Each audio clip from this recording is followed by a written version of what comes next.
Hola chicos, bienvenidos a una nueva clase. En la clase del día de hoy me gustaría que podamos hacer un repaso de todo aquello que ya veníamos trabajando y que dejamos en stand-by en este tiempo de receso invernal. Para comenzar este repaso, creo conveniente que recordemos qué es ciudadanía y qué es política. Ciudadanía. La palabra ciudadano deriva de la palabra española ciudad, que a su vez deriva del latín civitas, que hace referencia a la organización de los ciudadanos en un estado. Podemos decir que un individuo es un ciudadano solo en referencia a la comunidad en la cual ejerce sus derechos y en relación con un estado. Política proviene del griego politiké, que significa de, para o relacionado con los ciudadanos. Es el proceso de tomar decisiones que se aplican a todos los miembros de un grupo.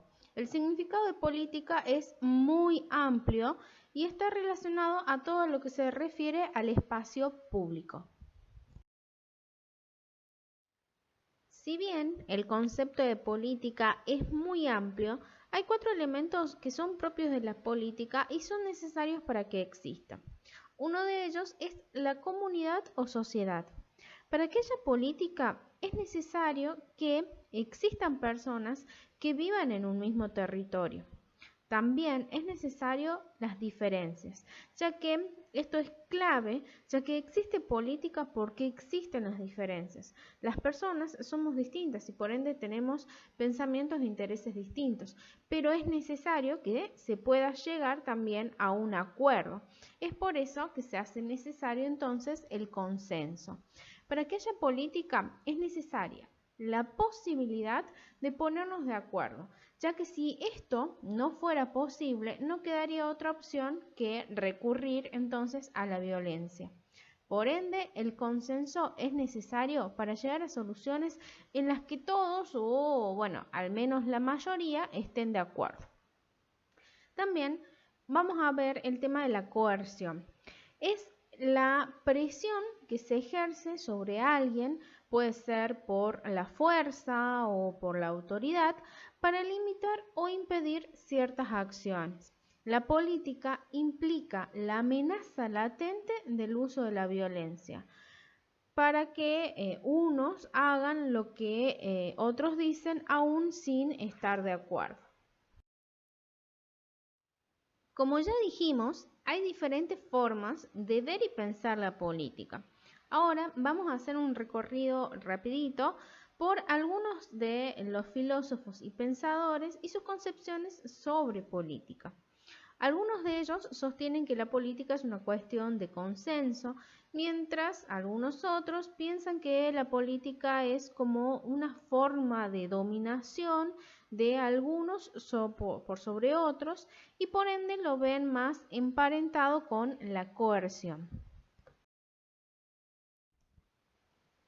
El filósofo griego Aristóteles pensaba a la ciudad o polis como un espacio perfecto, ya que permitía 3 cuestiones fundamentales: que los hombres pudieran conocerse entre sí debido a su ámbito geográfico reducido, lograr autarquía económica, es decir, poder producir todo lo que se necesita para vivir, y tener independencia política. Esto quiere decir que no se esté sometido a ninguna ciudad extranjera. Según él, esto permite no solo vivir, sino vivir bien. Para Aristóteles, el hombre es un ser social y político. Puede decir lo que es justo o injusto, bueno o malo, y discutir reglas para el buen vivir y gobernarse a sí mismo. Según este filósofo, cuando el bien que se persigue es el bien común, el gobierno es recto y virtuoso, pero cuando lo que se persigue son fines individuales por sobre el bien común, el gobierno entonces será corrupto. Para el inglés John Locke, la sociedad, la propiedad y la política tienen al individuo y su libertad como un punto de partida. Este pensador consideraba que todos somos libres e iguales por naturaleza, es decir, que la libertad y la igualdad no provienen de un acuerdo entre las personas, sino que cada ser humano ya es libre e igual a los otros antes de que éste exista en una sociedad. Entonces, la sociedad es algo que es creada por los hombres para resolver controversias, opiniones e intereses que son distintas. Pero esta sociedad deja de tener efecto cuando atenta contra los derechos naturales de los hombres, como ser la vida, libertad y propiedad. Podemos decir que es un gran defensor del individuo y su libertad. Por ello, ganó el título de ser el padre del liberalismo moderno. Además, nos habla del derecho a la propiedad que proviene del trabajo del hombre y desde este punto de vista justifica la acumulación de bienes y las desigualdades económicas. Para el alemán Habermas, la comunicación es muy importante, ya que en la comunicación se encuentran los fundamentos universales de la razón. Para él, cualquier acto comunicativo implica tres cosas: que sea verdadera, es decir, que no se digan cosas equivocadas; recta, que quien dice algo tenga autoridad para decirlo; y por último, veraz, que quien habla esté diciendo lo que realmente piensa, lo que verdaderamente piensa. Por lo general, en las comunicaciones es un tanto difícil que todo esto ocurra, pero sin embargo, mientras los hablantes escuchen a los otros y les otorguen la posibilidad de tener al menos o parcialmente la razón, las personas podrán entenderse. Entonces, mientras haya entendimiento, las personas podrán ponerse de acuerdo, pero cuando no hay comunicación, aparece la violencia. El filósofo alemán Marx, a lo largo de todas sus obras, va a criticar al capitalismo, ya que en él las personas van a dividirse en dos clases sociales. Por un lado, los burgueses, que son los dueños de los medios de producción, es decir, fábricas, empresas, maquinarias, etc. Esta es la clase dominante. Y por otro lado, el proletariado, que son los que solo poseen su fuerza de trabajo. Esta clase sería la clase dominada. La clase dominante necesita dominar a los trabajadores para obtener ganancias y seguir siendo la dueña de los medios de producción, pero a su vez los trabajadores necesitan el empleo básicamente para poder vivir. Entonces, para Marx, la historia de la humanidad es la historia de la lucha entre estas dos clases. La cultura, la política, las leyes, la educación no es más que una forma organizada para que la clase dominante siga dominando y la clase dominada siga oprimida. Foucault es un filósofo francés que estudia la organización de la sociedad y la política a través de las instituciones. Según Foucault, el poder no está en una sola institución, en el monarca, en el gobernador, sino que lo sitúa como una forma de funcionamiento social que atraviesa a todas las instituciones. Es decir, que la presencia del poder está en todas partes. En la escuela, entre el maestro y el alumno; en el hogar, entre el padre y el hijo; en el trabajo, entre el jefe y el subalterno; en la política, entre los que gobiernan y los que son gobernados, etc. Este funcionamiento del poder implica dispositivos de control y de represión de quienes se rebelan contra este poder, pero fundamentalmente implica mecanismos de producción de verdad, de conocimiento y autoridad.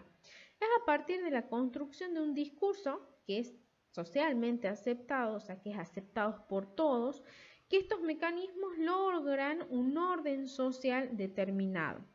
Estos discursos sociales van a definir lo que está bien, de lo que está mal, lo que es verdadero, de lo que es falso, logrando producir determinados tipos de sujetos, determinados tipos de personas. Somos nosotros mismos, las personas, las que sustentamos entonces esta clase de poder con nuestras propias creencias y con nuestras formas de actuar.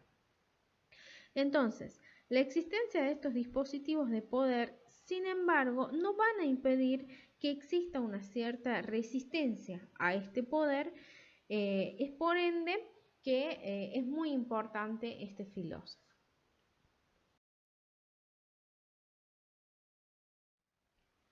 Por último, quiero que repasemos la diferencia entre Estado y política.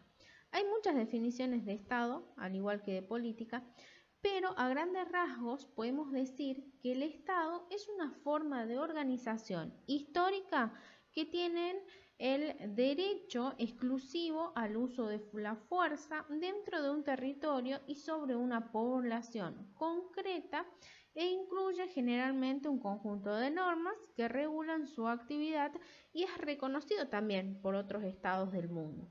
Mientras que la política es una idea, el Estado es una institución. La política sería una forma de ver las cosas, mientras que el Estado es el medio por el cual las ideas políticas se llevan a la práctica. Entonces, la política tiene pocas formas de transformarse en realidad si no es justamente a través del Estado. Y el Estado es una forma histórica, concreta, en la que esas ideas se pueden organizar para hacerse efectivas dentro de un territorio determinado y sobre una población específica. Entonces, en definitiva, la política como idea puede no referir a un territorio determinado, es decir, una ciudad, una región o una nación, e incluso puede no referir tampoco a un grupo específico de personas. Una idea política puede ser universal, es decir, referirse al hombre en cualquier tiempo y espacio. Pero vamos a ver entonces que el Estado es algo un poco más preciso que eso.